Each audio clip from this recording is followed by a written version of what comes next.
Yeah. Today we are going to talk about recycling. Okay, and then if you see on to our this presentation, uh, we'll try to cover what is e-waste recycling. We'll try to cover what is green computing and green IT pathways, and if time permits, okay, we can go ahead looking at to the problems. What I am trying to say कि जब हम इधर recycling के बारे में बात करेंगे we will talk more about recycling of e-waste okay so recycling is something which is very common बहुत सारी चीज़ों का रिसाइकलिंग होता है बट क्योंकि हम इधर ग्रीन कंप्यूटिंग के बारे में बात करें क्योंकि हम इधर कंप्यूटर्स के बारे में बात करें क्योंकि हम इधर डिवाइसेस के बारे में बात करें we will talk about recycling which is basically related to electronic waste okay so let us start understanding कि ये कैसे होता है right okay so I just show you okay how basically it happens.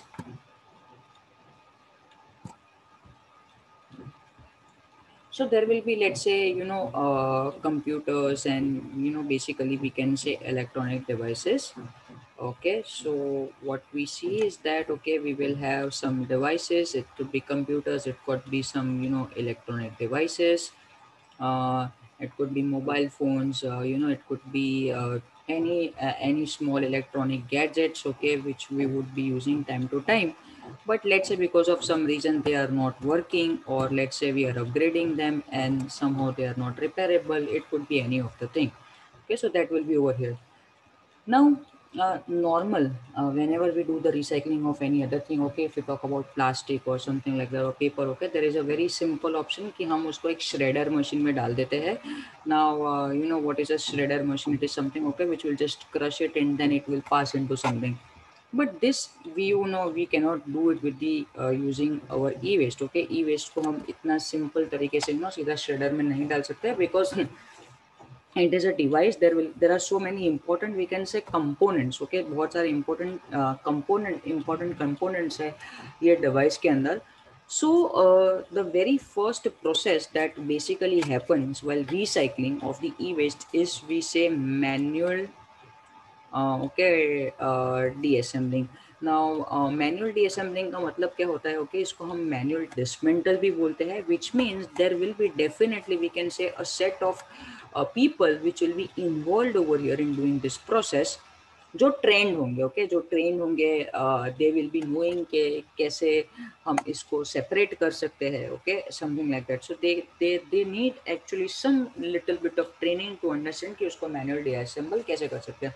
Now what will be the result of manual disassembling? Okay, तो तुमने manually डिअसेंबल कर देने के बाद क्या पॉसिबली चीज़ें हैं जो तुम्हें मिल सकती है?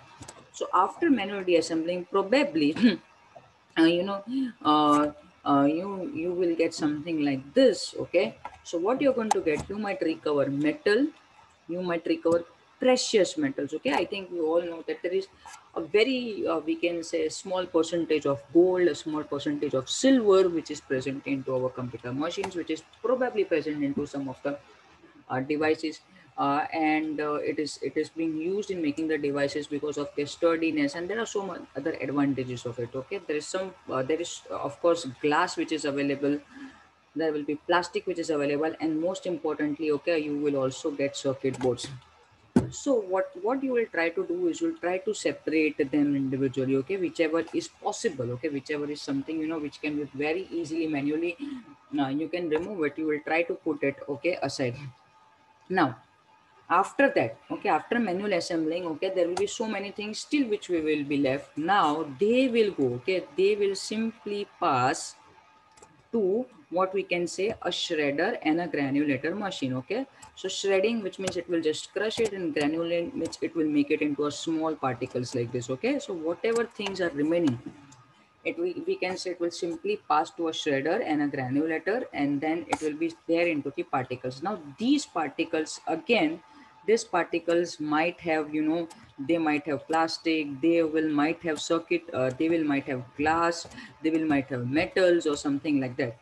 So then after that, to these granules we are going to apply a magnetic and electronic, we can say, a current. Okay, or we can say a strong magnetic field we are going to apply, because of which what is going to happen, we can say, the particles which will be separated. Okay, so we can say the lighter particles will go at one direction, the bigger particles will go at another direction, the heavier particles will go at another direction, and thereby again from whatever was remaining after passing it to the shredder we can afterwards still we will be able to recover metals, glass, okay, plastic, but then it will be into mostly a powdered form, okay, which you can again use it, okay, into recycling something, or we can which you can say basically you can again make use of all these things to make a computer itself, to make any electronic device, or maybe to make something else also. So this is how we can say the recycling of e-waste will occur. Definitely, even after recycling, there will be still 10 to 20% of the substance which will be left, which we will not be able to use it anywhere. At times, while the process of recycling will happen, there will be so much of harmful chemicals which also will be generated. So what to do them? Okay, that we will understand. But my point is that there will be so much of still things left which probably okay will not be recycled.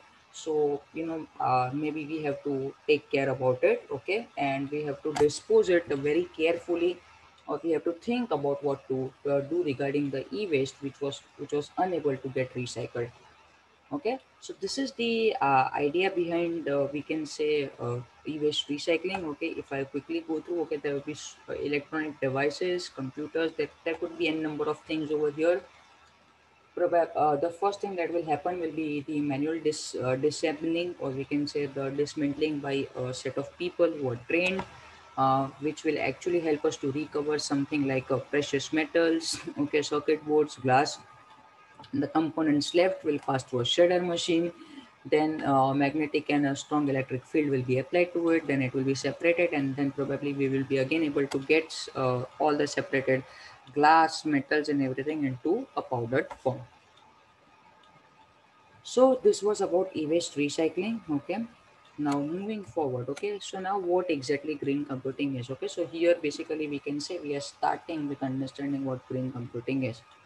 So we discussed actually initially कि green computing सिर्फ इसके बारे में बात नहीं करता है कि हाँ तुम्हारा जो इलेक्ट्रॉनिक प्रोडक्ट है या जो तुम्हारा कंप्यूटर्स है या जो भी जितना भी इलेक्ट्रॉनिक डिवाइसेस है, जब उनका लाइफ खत्म हो जाएगा तब क्या करना है. Okay, so green computing, first of all there is a myth, okay, that green computing will just talk about e-waste recycling. No, it's not just talking about e-waste recycling. The green computing starts from designing the electronic product till the time, okay, the product is not in use, okay, and so many other aspects of the organization also, where we can say any other electronic devices are used, or even at times we will see that it also talks about using of paper and other aspects. But yes, the more emphasis will be given onto the elements which are working on electricity. Okay, so what exactly green computing is? It is a scientific study of efficient and effective designing. Okay, so green computing का काम कहाँ से start होता है? Okay, it starts from designing, then we can say manufacturing, using, disposing and recycling. Okay, so जब मैन्युफैक्चर करने से पहले, मतलब जब तुम इसका डिज़ाइन सोच रहे हो, ओके, तो green computing, what exactly green computing what's, कि उसका डिज़ाइन इतना अच्छा होना चाहिए कि वो स्ट्रॉन्ग होना चाहिए, स्टडी होना चाहिए, it should use less electricity, it should generate less heat, it should be easily repairable, it should be easily upgradable. There are so many other aspects. Okay, so what green computing say कि जब भी हम कोई electronic devices बनाते हैं या computers या computer के रिलेटेड प्रोडक्ट्स बनाते हैं, तो we have to start thinking from its designing phase, and then we have to take care about the environment till actually it goes into the recycling phase. Okay, so that is what green computing talks about. So again I will say, and is a scientific study of efficient and effective designing, manufacturing, using, disposing, and recycling of computers and computer related products like servers, network systems, communication systems, monitors, USBs, printers, etc. There are so many, the list is too long because only few of them are described over here, which are very important and which are used into an organization. The study uses to create technologies that help to preserve natural resources and reduce the harmful impact onto the environment. So, what is the goal of green computing? First of all, it wants to reduce the use of harmful materials. We will just now have a look at what basically are harmful materials. Okay, now mostly any electronic device जब भी वो produce होता है या manufacture होता है there are some amount of harmful chemicals and materials that we use into it. So green computing says, okay, even if you are using it, try to use them into into a less proportion. Why it is so? Okay, that also we will understand. Maximize energy efficiency. Try to make electronic devices, okay, which can work on less energy, okay, which means even in less energy they can give you a good output. Promotes recyclability, okay, whatever we are using it should always be recycled up to whatever possible extent, even if it is recycled 50%, 60%, 70%. If something is 100% recyclable, that is very good, but that is not actually possible in e-waste, at least till now. So till whatever extent it is possible, okay, it has to go with recyclability. Green computing is commonly referred as green IT. Okay, so at the green computing mostly is also known as green IT. So this is the idea behind green computing, and this concept is existing in almost every organization. Okay, the organization could be educational, the organization could be related to healthcare, the organization could be related to food, the organization could be related to IT industry. Of course, IT industry plays a big role because over there the usage of all these things is much more. Okay, so you talk about any, if you talk about an industry which is into manufacturing of something, okay, each and every place green computing is something which has started playing role. But yes, the role of green computing is immensely more into industries which are dealing with mostly IT. Fine. So this is the idea behind green computing. Going ahead now, there are some pathways of green computing. Now, what is pathway? Pathway, which means if in any organization, or if I say there is an IT organization today, or if I say there is a manufacturing industry today. Let's say the manufacturing of biscuits, something like that. Then how I'm going to implement green computing into it. So whenever you say green IT, you wanted to say how we are going to implement green computing into it. Okay, so whenever you want to implement green computing, there are 13 different aspects. Now, not necessarily that you have to implement all these 13 different aspects, but you can definitely try to implement most of them, whichever are very relevant to your industry, wherever you are trying to implement green computing. Okay, now, if probably your organization is related to IT itself, then most of the things, okay, you have to implement, you will be able to implement. If your organization is related to, let's say, some manufacturing, production, or healthcare, some of them you will be able to implement, some of them you will not be able to implement. But point is that these are the 13 parameters which green IT or green computer talks about. And whenever you say, I want to make my organization green, okay, I want to make my organization more eco-friendly, I want to make my organization more environmental friendly, it simply means that you are trying to implement these 13 things into your organization. Okay, so which are they? Of course, the very first thing is power management. Now, what do we mean by power management? Okay, so power management is something, okay, we should try to use power, okay, as wherever it is required, but then we should also we can say turn off the power or use less power whenever it is not required. Okay, so a simple example about this I can give you is that at many places, okay, now the electricity or everything is being sensor based, okay, depending on to whatever the natural light is available to nearby. Okay, some lights will be on into the morning, okay, gradually when it is evening, more lights will be on, gradually it will be night, more lights will be on. It will also see whether someone is working into the organization or not. If let's say there are 100 lights but there are only 3 people right now into the organization working, it will turn off all the unnecessary lights. Okay, at times most of the machines into the organizations are on only. Okay, so power management may put them into sleep mode after some time if they are not working. so many different aspects students will see into the power management. Okay, so that is the idea behind power management, that whatever power we are having or whatever power we are using, we should manage it very wisely. We should not unnecessarily waste the power. Energy efficient computing. Now what is energy efficient computing? Okay, energy efficient computing, okay, talks about that whatever, okay, computers that we are having, they should work with minimal energy possible. Now what happens, okay, like if you know about automobiles, the more automobiles grow old, okay, the life of a bike or a car or something like increases, okay, they tend to work less, they consume more resources like petrol, diesel or something like that. Similar thing will happen with computers also. If they are working more, let's say if there is a server, okay, which is working 24 by 7, and let's say if it is processing more data, also if it is old, then it will tend to use more energy. What green IT says, okay, we should have machines, okay, which should be very very energy efficient, which means even if they have to process or do more work, okay, they should do it with minimal energy which is available. And there should be a good lifetime of that machine. So it shouldn't happen once they're 2 to 3 years old they start consuming more energy or so on. So that is about what we call it as energy efficient computing. Next is remediation of environmental pollutants, which means whatever environmental pollutants that we are having, okay, somewhere or the other we should find out a way by which we can actually remove them. Next is very important whenever it comes to any IT organization or whenever it comes to data centers, that is server virtualization.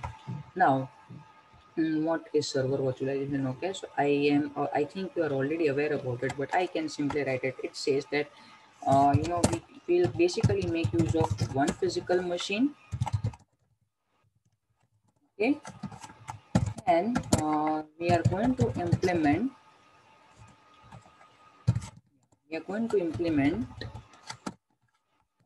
multiple virtual machines on it.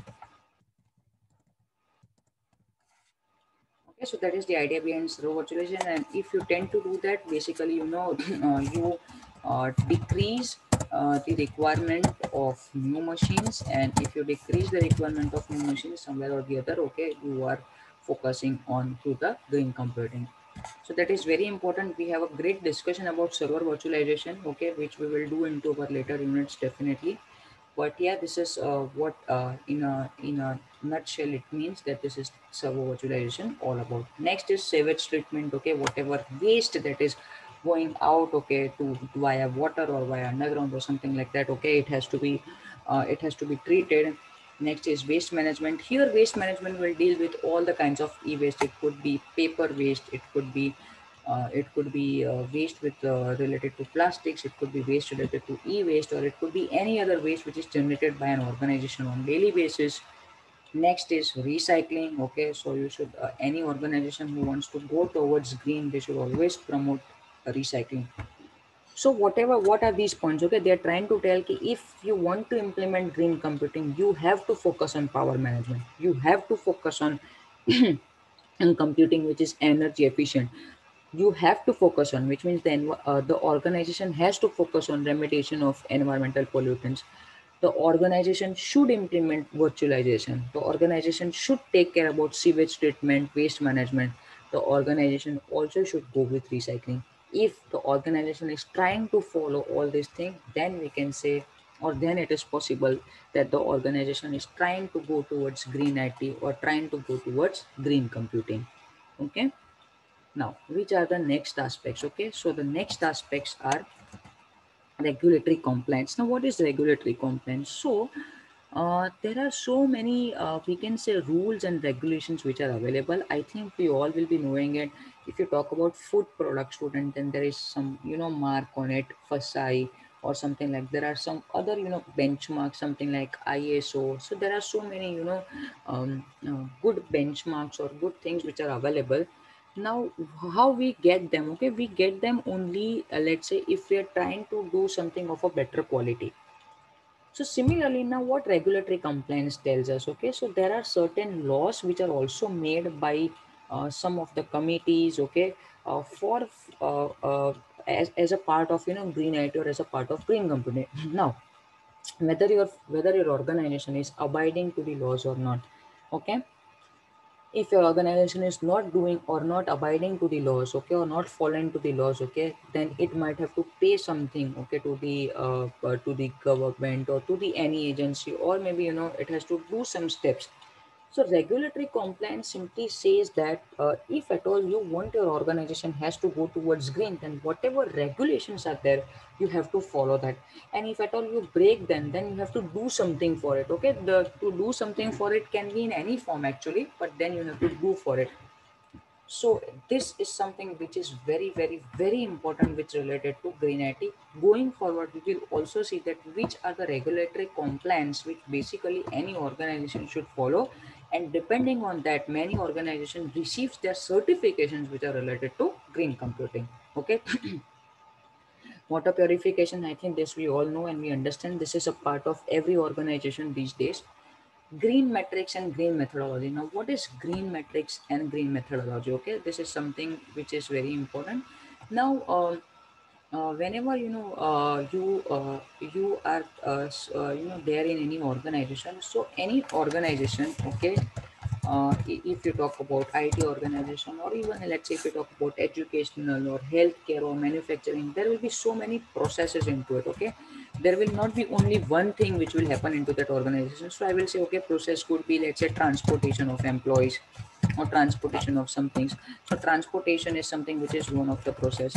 Then there could be something, let's say some manufacturing which will be happening. Okay, then there could be some storage which will be happening. Okay, so point is that any organization, these examples I have listed down for an organization, okay, which will be into industry or something like that.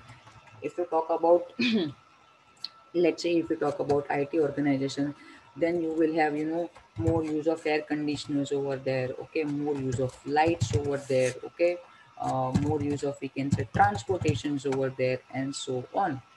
Okay, so when you talk about green computing, you have to take care about green metrics and methodology, which means you are not just trying to be environmental friendly with related to just computers, okay, but instead whatever even other processes are there or whatever even other things are there, they all should also be more of environmental friendly. So whenever you're trying to make something which is which follows green computing or green IT, okay, you should take care about all other things, okay, which are there into the organization. Next is renewable resources, definitely. Okay, so when you talk about renewable resources, again, you're trying to focus on using energy sources like solar, okay, then maybe wind, then maybe water, then maybe hydrogen or so on.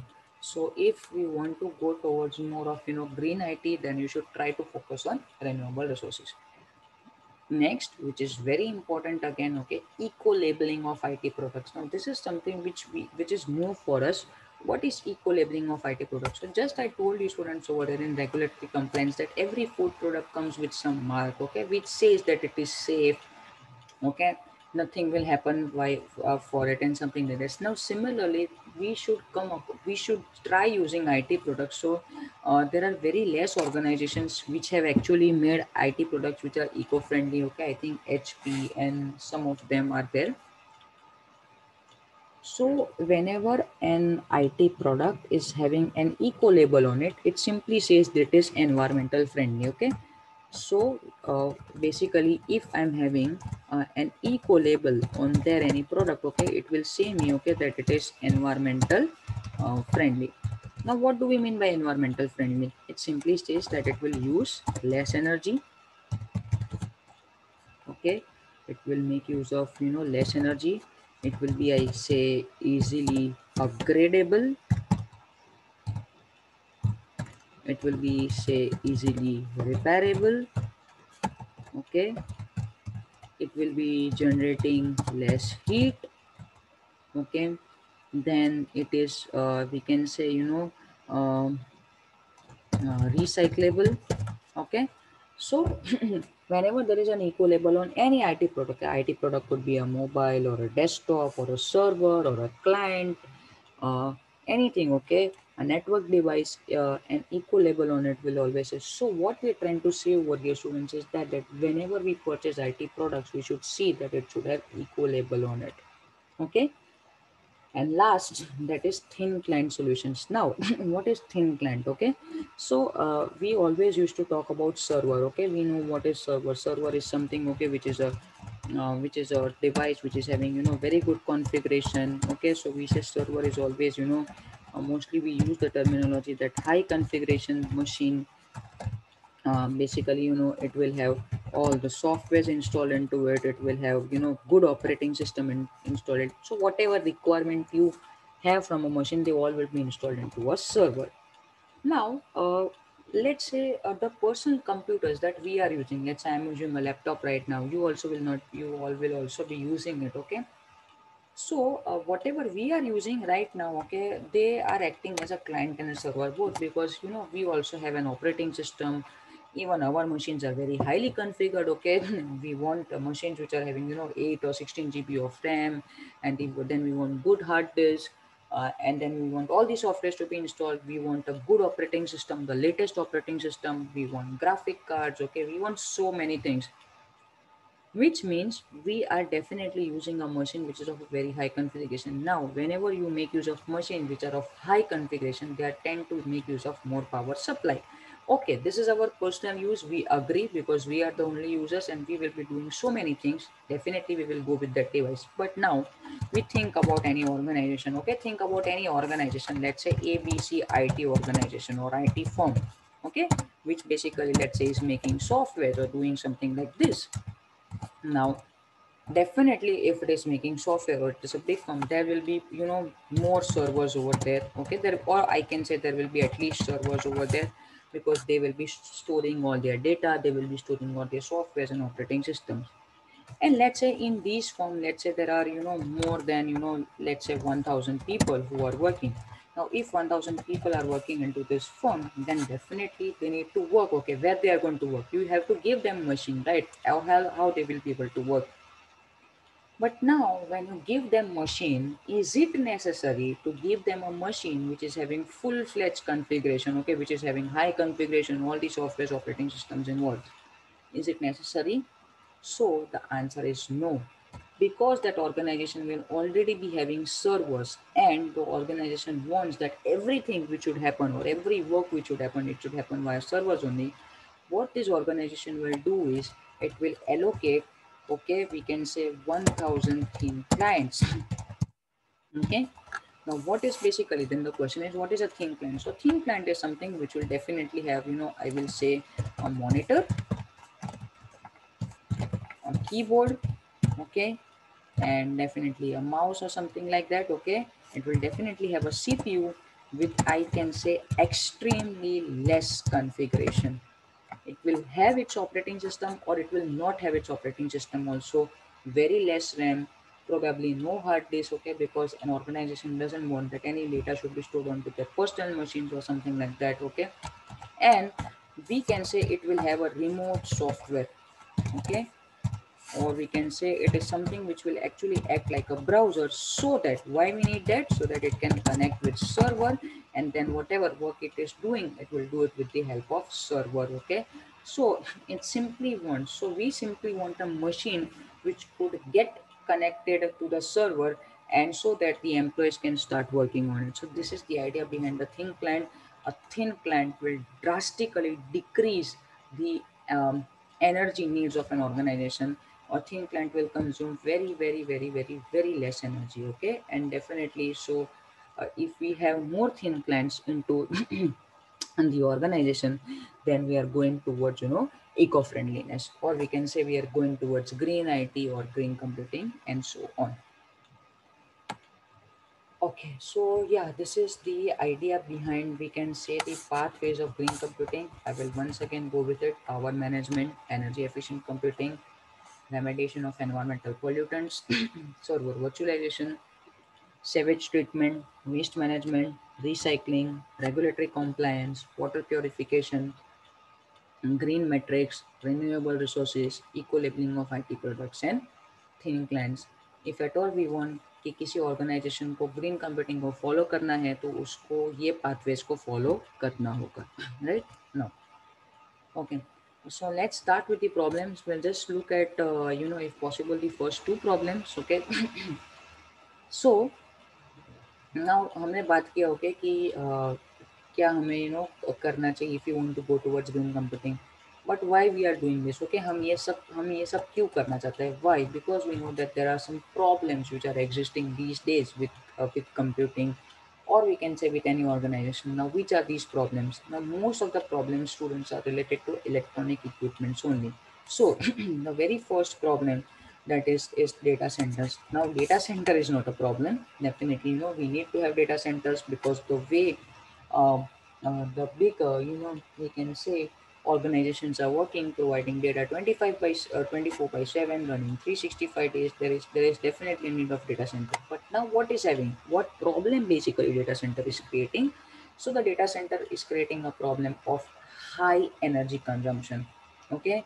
Just think about now the energy consumption of data center will basically for two purposes, I can say.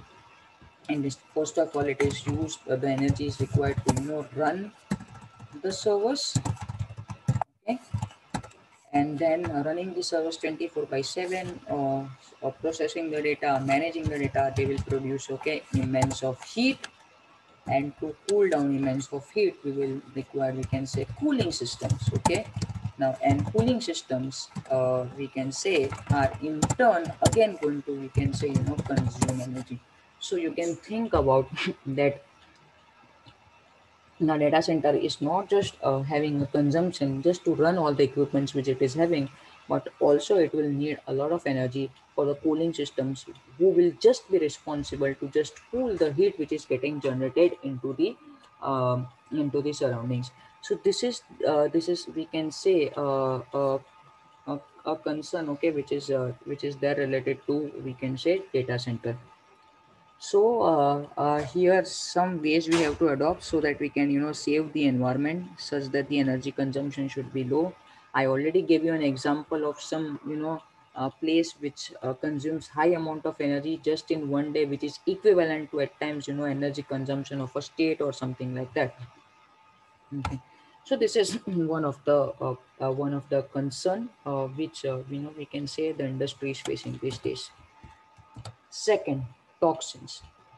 When any electronic equipment is created, okay, just give an example. You can talk about right from television, okay, television, radios, or maybe laptops, desktops, okay, mobile. You will see that most of the electronic uh, devices will have some percentage of toxins into it. So directly, okay, I'm talking about whenever they are created itself, so they will have toxins into it. Now, some of the examples of toxins are, why there are so many different types of toxins which are available. Toxins is nothing but, we can say, harmful metals or harmful chemicals. There are so many toxins available, but we have listed very few because they are majorly going to be the part of electronic devices. So lead, mercury, okay, uh, cadmium, polychlorinated biphenyls are something, okay, which are toxins which are present in most of the computer parts.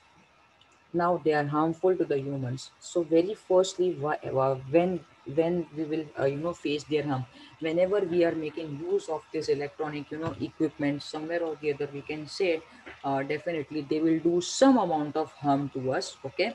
But uh, once we say that we are not using this electronic equipment and we have given it, okay, for their disposal, or let's say somewhere it is just uh, uh, uh, given into recycling or whatever it is, okay, whenever we'll dismantle it, or whenever our electronic device will degrade, these harmful toxins, okay, will start releasing from it, okay?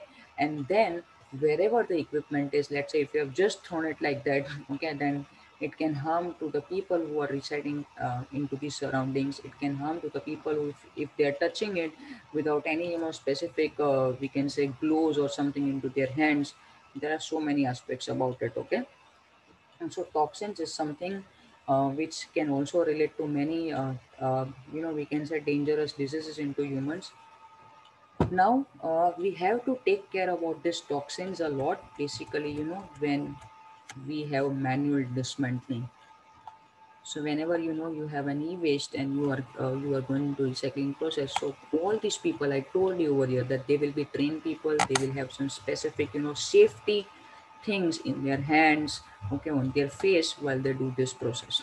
Okay, a very simple example, if you know about toxins, I think whenever we have batteries and when they degrade, when they are not in use, or let's say just for more than 2 3 months they're staying at a place, they will start leaking. And if you'll touch that thing, okay, it's basically lead only, then it can harm your skin, or there could be so many other things, okay, which could have happened. Some of the toxins are very harmful, which can lead to cancer and so many other things. Even we have to take care about it when we produce any electronic equipment.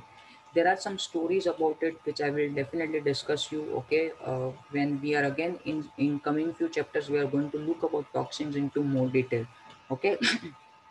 So this is something again which we can say a very big problem uh, uh, with we can say with related to um, electronic devices, okay. E-waste, I think we are aware about it, okay, that there is so much of e-waste which is just getting collected and dumped, okay. There is no specific mechanism by which we have to dispose this e-waste, or by which still there are no such good recycling mechanisms which are available. So definitely it is again a problem.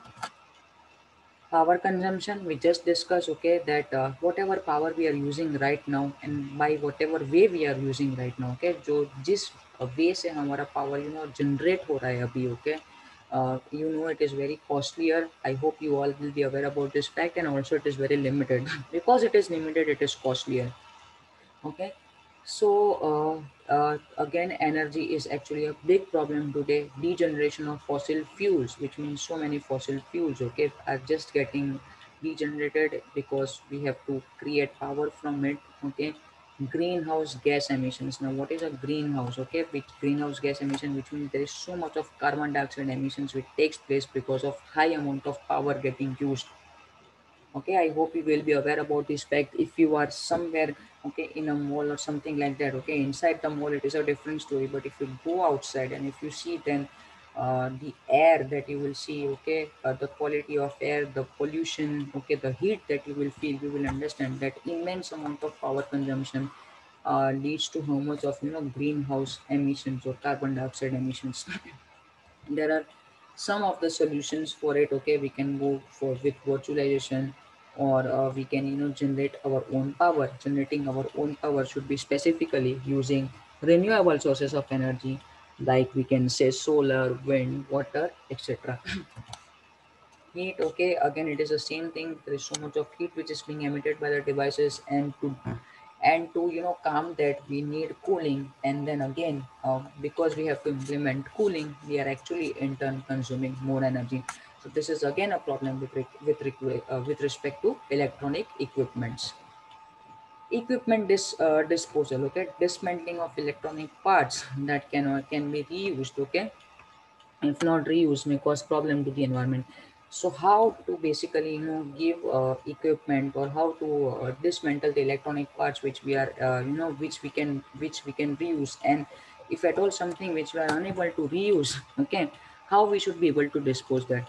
So again, I will connect this point over here, okay. मैंने इधर ही बताया कि there will be something which will be still left, जिसको तुम कहीं पे भी रीयूज नहीं कर पाओगे, या कहीं पे भी उसको मतलब रिसाइकल भी नहीं कर पाओगे, कुछ नहीं हो सकता है उसका. तो उसको क्या करोगे, उसको कैसे डिस्पोज करोगे? और मोस्टली वो जो चीज़ बच जाएगी, जो कहीं में भी रीयूज नहीं हो रही है, उसमें मोस्टली टॉक्सिन्स रहेगा. तो how you are able to do that? So that is again, we can say, a major concern or a limitation or a problem that we are facing. Okay, so with related to electronic equipments, the major problems that are being faced are data centers, toxins, electrical waste, power consumption, heat, and equipment disposal. Okay, so yeah, with this we will end the session, and then we can discuss about what about the things that we have discussed right now. Okay, okay. So thank you all of you.